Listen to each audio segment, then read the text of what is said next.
Breaking news! The Kansas City Chiefs just made three moves that could reshape not only the 2025 season, but the future of the franchise. And no, this isn't just another offseason filler. What we're talking about here is the kind of strategic decision-making that could keep the Chiefs in dynasty mode for years to come. But first, make sure to hit that like button, and if you're a die-hard fan, buckle up, because what you're about to hear could be laying the groundwork for Super Bowl runs to come. Let's get to it. First up, Trent McDuffie. The Chiefs have officially picked up the fifth-year option of one of the most dynamic young cornerbacks in the league. It's not just a smart move, it's a statement. Think about it. Since Brett Veach became the general manager of the Kansas City Chiefs, he's never extended a homegrown defensive back, ever, until now. That alone should blow your mind. Because if there's one player worth breaking that trend for, it's McDuffie. This is a player who doesn't just show up, he stands out. Whether it's stats, advanced metrics, or just a simple eye test, McDuffie is the man. After being moved from the nickel position to the outside cornerback position, what did he do? He thrived. He recorded 2 interceptions, a forced fumble, 13 pass breakups, 59 tackles, and 6 tackles for loss. He held opposing quarterbacks to a completion percentage just under 58% and a passer rating of 81.3. For a cornerback being tested on the outside, that's elite territory. And let's not forget what the analytics say.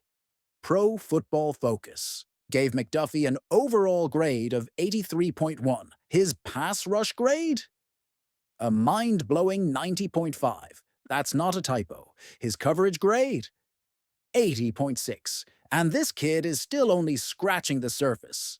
The Chiefs will pay $13.6 million for that 5th year, and it looks like an absolute bargain. But here's where the clock starts ticking, because if Kansas City doesn't lock him up with a long-term extension soon, that price is only going to go up. And here's the kicker. If McDuffie walks into free agency, you better believe 31 other GMs will be lining up to make him a massive offer. That's how rare this kind of cornerback talent is. So what's the play? Lock him up now, before that market sets itself even higher.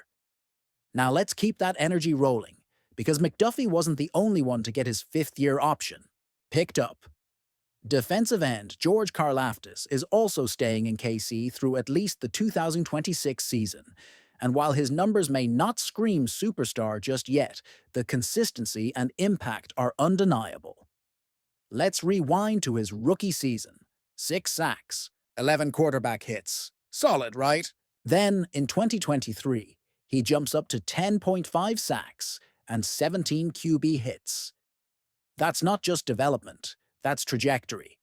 Yes, 2024 saw a slight dip to 8 sacks, but here's the real story. Karlaftis has been a postseason performer. When it counts most, this guy shows up.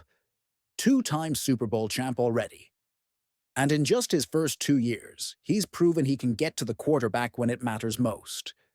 His Pro Football Focus grades? Not as gaudy as McDuffie's, but still respectable. An overall grade near 70, pass rush grade of 70.3. Here's the truth. George Karlaftis might not be a finished product yet, but his ceiling, it's still rising. And when you've got a guy trending upward like that, you keep him around. The Chiefs clearly agree, locking him in at $15.2 million for his 5th year. So what does this mean in the bigger picture? It's a vote of confidence in their young talent, in their draft strategy, and in Brett Veach's long-term vision. Veach didn't just throw money at flashy names. He doubled down on the talent. He identified and developed. This is how dynasties are built, not in free agency, but in the trenches of the draft and through smart retention. And speaking of the draft, the third piece of this puzzle, it's not a headline grabber, but it's a move with sneaky potential. The Chiefs are expected to receive a 7th-round compensatory pick in the 2026 NFL Draft. Now, I know what you might be thinking. What does a 7th-rounder really get? You? Well, let's talk about a little guy named Isaiah Pacheco. Ring any bells? Seventh round pick turned postseason workhorse. When the Chiefs get picks, especially late round ones, they make them count. So that extra seventh rounder? That could be your next special teamer, your next rotational edge, or maybe even your next star. The Chiefs are projected to hold 7 picks in 2026, with 1 pick in each of the first 5 rounds, except the 6th, which they don't currently own. But now they've added that valuable extra shot in round 7. That's 7 opportunities to reload, rebuild, and keep the machine moving. This is Brett Veach's blueprint. Draft well, develop better, and retain the core. From Mahomes to Kelsey, from Chris Jones to now McDuffie and Karlaftis, the Chiefs aren't just collecting talent. They're curating a culture. A winning one. So here's the question for you. Should the Chiefs go ahead and extend Trent McDuffie and George Karlaftis right now before their prices go up? What's your take on how the team is building for the future? Drop a comment below. And just when you thought that was it, the undercurrent of strategy coming out of One Arrowhead Drive keeps getting deeper. Let's zoom in on the larger implications behind all these moves, because if you're not reading between the lines, you might be missing what Veach and the Chiefs are truly orchestrating. Trent McDuffie and George Karlaftis aren't just talented pieces. They're symbolic of a deeper investment in homegrown player development. These aren't splashy signings to win headlines in March. They're foundational blocks. You can feel it. The front office is doubling down on continuity, chemistry, and players who fit their scheme like a glove. McDuffie, with his elite coverage instincts and fearless tackling. Karlaftis, with that relentless motor and postseason grit. Both scream Chiefs DNA, that 7th-round compensatory pick in 2026. That's no throwaway either. Look back over the Veach era, and you'll see how many contributors have been plucked from the depths of day 3. This is a front office that treats every pick like gold. They aren't just collecting talent. They're collecting winners.